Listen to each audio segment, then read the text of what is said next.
Hello everyone, it's Shane Kanto, your Wasteland reviewer, and this is my review for Thoroughbreds, and this was a film that I was super excited for when I saw the trailer, and this had such an interesting style to the trailer, and also posing a very dark story, and not gonna lie, this is a very, very, very, very dark black comedy going on here, and it goes to some very interesting places and pulls no punches. And this is written and directed by Corey Finley, and this poses a story of two estranged friends who reconnect in some way. I'm not going to give a whole lot away. And they reconnect, and this one young woman, played by Olivia Cook, really can't feel emotions, and she tries really hard to put on emotions to try to make people feel comfortable around her and tries to fit in. And Anya Taylor-Joy plays, which from the trailer, she just seems like a pushover, very emotional young woman. There's a lot more to her in this film than that, and I appreciated that because she's a lot more than just some two-dimensional, just here's a character to throw out there. And both these characters are super interesting, and you go into very interesting places. But Anya Taylor-Joy's stepfather is overbearing, wants to send her away. So, how do you resolve this? Kill him. And it's just like, oh, okay. And that idea and this setup is very dark, it's ominous, and it's like, will we see these two young women go that far and actually do something like this? And the interesting thing is, this film paints a picture where it's like, yeah, the guy's kind of a douche, but is he really wrong? Is he really that terrible of a person?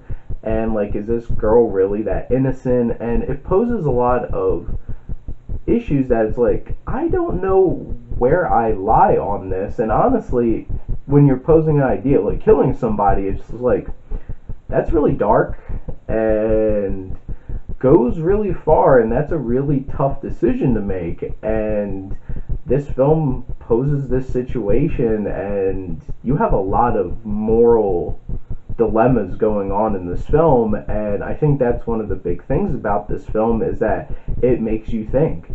And this film is very tense, and the one thing I could say, it's a bit slow, and it really does take its time. There's certain scenes where that doesn't work, but there's other scenes where holding that scene really builds tension and allows you to really see a lot about these characters and helps with character building. So for the most part, it is effective in the way that it does that, and Corey Finley does a really good job. And this film has a very consistent tone throughout the whole entire thing, and you know this film isn't going too far for itself because how this film is set up and this eeriness about it.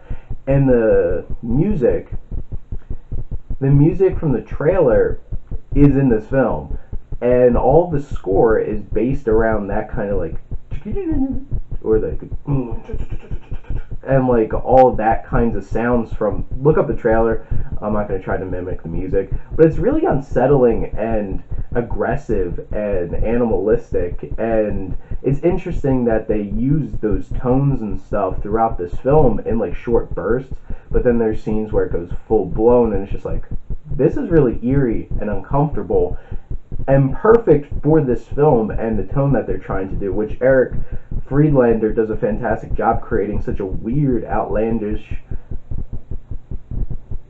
score here that really makes this film and helps build the tension that's going on in this film.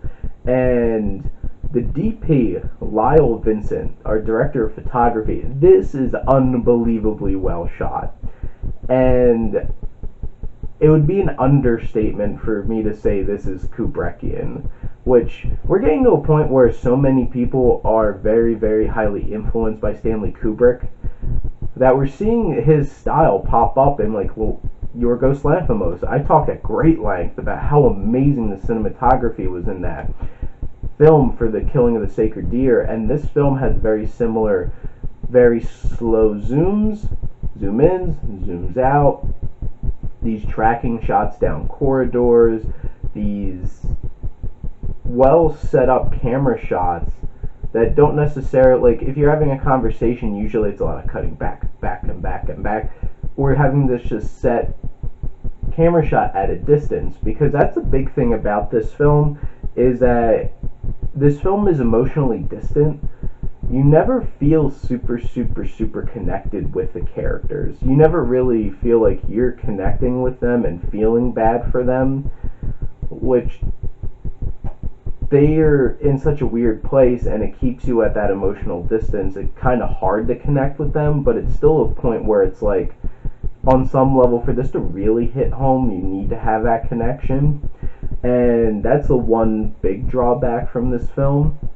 But overall, the performances, Olivia Cooke is so uncomfortable to watch in this film, and in such a great way, because she is supposed to be showing no emotions, and there's just one scene where she's just like looking at a picture of Anya Taylor-Joy as a kid with her smiling, and she's just like,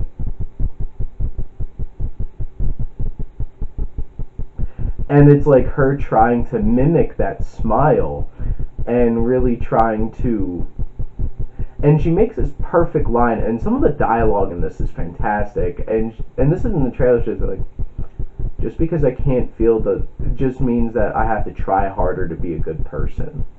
And that line means so much in this film, and it says so much about her character and makes her a very compelling character. And then Anya Taylor-Joy, she's very intense and holds very heavy emotional scenes, and there's so much tension that comes out of, and awkwardness coming out of the two of them being on such different wavelengths. And then you have Anton Yelchin, and this is his last film, and he has a supporting role in this film, and he's very intense and powerful in this film and does a really good job, and he plays a very interesting role in the film. I'll have to say Paul Sparks, who plays the stepdad, I didn't like his performance and the choices he made. He definitely comes off being a douche, which he's trying to be, but like, I don't know, he kind of feels like a piece of wood and feels very mechanical, and I'm like, I don't, he could have been, like, I would have expected the character to be slimy-er, and he's just kind of like awkward and just like, I'm a robot. And it's just like, I didn't really like that very much. So like, there's some detractions from this film. I wanted to love this film. I think this is a great film, and I definitely would rewatch this again. And I would recommend it if you're into these dark kinds of independent films. Like, this isn't for everybody. Not everybody's gonna feel like comfortable watching this film.